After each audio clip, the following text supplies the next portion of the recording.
Hi, I'm Mrs. Seider from Northpointe Council Prevention Education Department, and today I'm going to read you a story called Fiona Flamingo, and it's brought to you by thanks to the publishers, Puppy Dogs and Ice Cream. And the author of our story is Rachael Urrutia Chu, and it's illustrated by Kate Jeffery.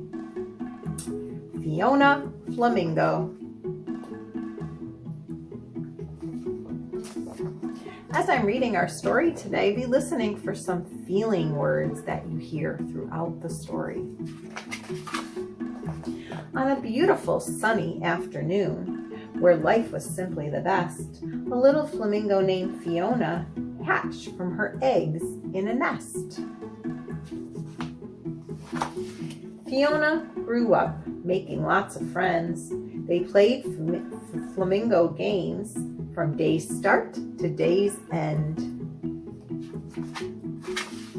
As the time passed, the birds all became stronger. They also got pinker, and their feathers grew longer. They turned pinker and pinker with each feather they grew. They got bigger and bigger until some of them flew. Fiona remained featherless until it happened one night. She woke up with feathers, but they were bright white. The other flamingos gasped and stared at her in shock. They couldn't believe what they were seeing and wildly began to squawk. Her friends looked at the white feathers, not knowing what to think. "You're not the right color. Flamingos are supposed to be pink." With everyone shouting, Fiona began to get scared. She looked at her feathers, and then she looked at theirs. "You don't have to be so loud, and please don't make a scene." That's when Fiona started shaking, and her feathers turned to green.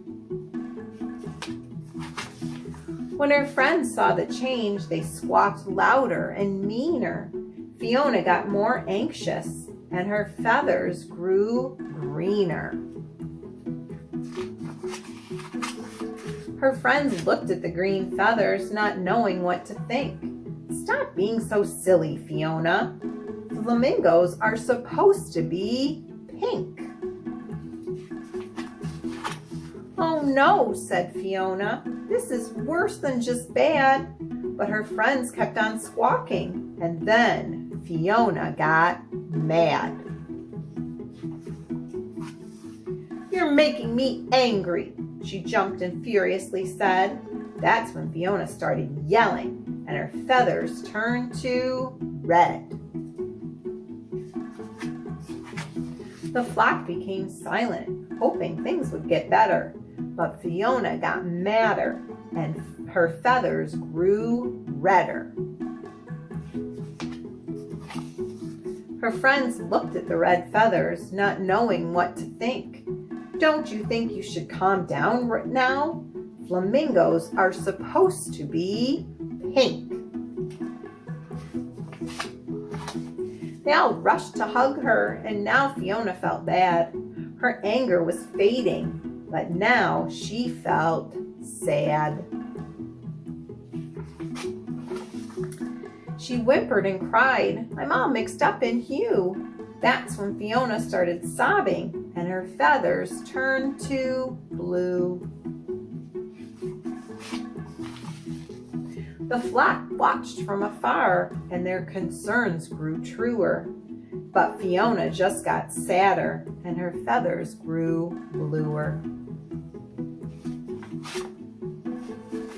Her friends looked at the blue feathers, not knowing what to think. "Just what kind of bird are you? Flamingos are supposed to be pink." No one could cheer her up, so instead they stayed away. That's when Fiona got lonely, and her feathers turned to gray. A young chick floated up with a gaze so pure and true. I hope my feathers change colors when I'm as big as you. Fiona flashed a happy smile and her feathers erupted in color. It was a surprise to everyone. No feather was like any other. Pink, white, and green, red, blue, and gray. She was every single color now, and that's the way she'd stay. The entire flock gathered around, and Fiona gave a big wink. I guess we've all learned a lesson here. Flamingos don't have to be pink.